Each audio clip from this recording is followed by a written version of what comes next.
मैं ईशा दुबे और आप देख रहे हैं प्रोग्रेसिव इंडिया। 24 अप्रैल यानी आज के दिन पंचायती राज दिवस मनाया जाता है। आज हम पंचायती राज के बारे में ही बात करेंगे। कहा जाता है कि भारत का दिल उसके गांवों में बसता है और देश की समृद्धि उसके गांव से ही है।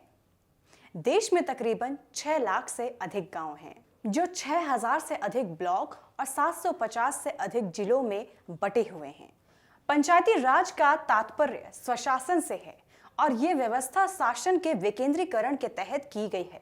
पंचायती राज संस्था को भारत के सबसे पुराने गवर्निंग बॉडी में माना जाता है। हर साल सत्ता के विकेंद्रीकरण के ऐतिहासिक क्षण को यादगार बनाने के लिए 24 अप्रैल को राष्ट्रीय पंचायती राज दिवस के रूप में मनाया जाता है। सिर्फ केंद्र या राज्य सरकार ही पूरे देश को चलाने में सक्षम नहीं हो सकती।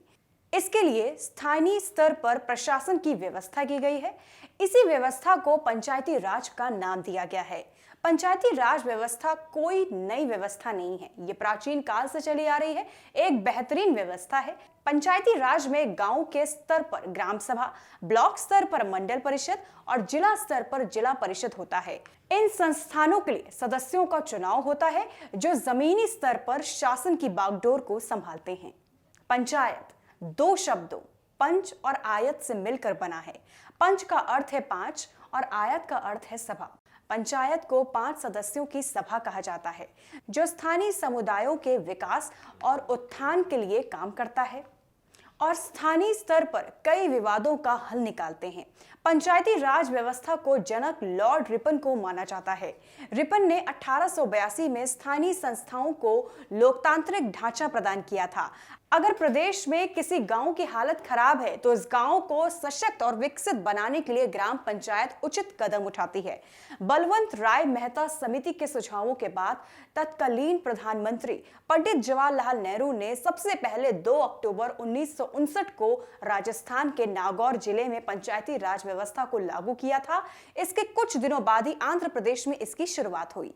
राष्ट्रपिता महात्मा गांधी कहते थे कि अगर देश के गांवों को खतरा पैदा हुआ तो भारत को खतरा पैदा हो सकता है।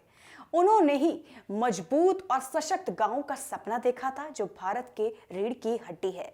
उन्होंने ग्राम स्वराज का कॉन्सेप्ट दिया था। उन्होंने कहा था कि पंचायतों के पास सभी अधिकार होने चाहिए। गांधी जी के सपने को पूरा करने के लिए 1992 में संविधान का 73वां संशोधन किया गया और पंचायती राज संस्थान का कॉन्सेप्ट पेश किया गया। 73वें संशोधन के तहत संविधान में भाग 9 जोड़ा गया था, जिसके अंतर्गत पंचायती राज से संबंधित उपबंधों की बात की गई है। पंचायती राज मंत्रालय साल 2010 से हर साल 24 अप्रैल को राष्ट्रीय पंचायती राज दिवस के रूप में मनाया जाता है। इस दिन बेहतर प्रदर्शन करने वाली पंचायतों को पुरस्कृत करने का भी प्रावधान किया गया है। पंचायती राज दिवस की थीम और पुरस्कार। भारत इस बार 12वां पंचायती राज दिवस मना रहा है। इस साल होने वाला समारोह बिना किसी विशेष थीम या विषय के आयोजित किया जा रहा है। देश के अलग अलग हिस्सों में ग्राम स्तर के समारोह, सेमिनार और कई दूसरे कार्यक्रम आयोजित किए जा रहे हैं। पीएम मोदी इस बार जम्मू के सांबा जिले में पंचायती राज दिवस के मौके पर आयोजित कार्यक्रम में शामिल हो रहे हैं।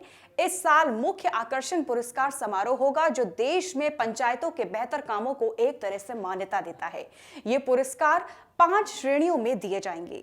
पहला, दीनदयाल उपाध्याय पंचायत सशक्तिकरण पुरस्कार। दूसरा, नानाजी देशमुख राष्ट्रीय गौरव ग्राम पुरस्कार। तीसरा, ई पंचायत पुरस्कार। चौथा, ग्राम पंचायत विकास योजना पुरस्कार। 5वां, बाल हितैषी पंचायत अवार्ड। भारत में पंचायती राज के गठन और उसे सशक्त करने की अवधारणा महात्मा गांधी जी के दर्शन पर आधारित है। आज डिजिटल इंडिया के जमाने में कई योजनाओं को डिजिटल प्लेटफॉर्म के जरिए अंजाम दिया जा रहा है। पंचायतों के सशक्तिकरण और विकास के लिए देश में कई योजनाएं चलाई जा रही हैं।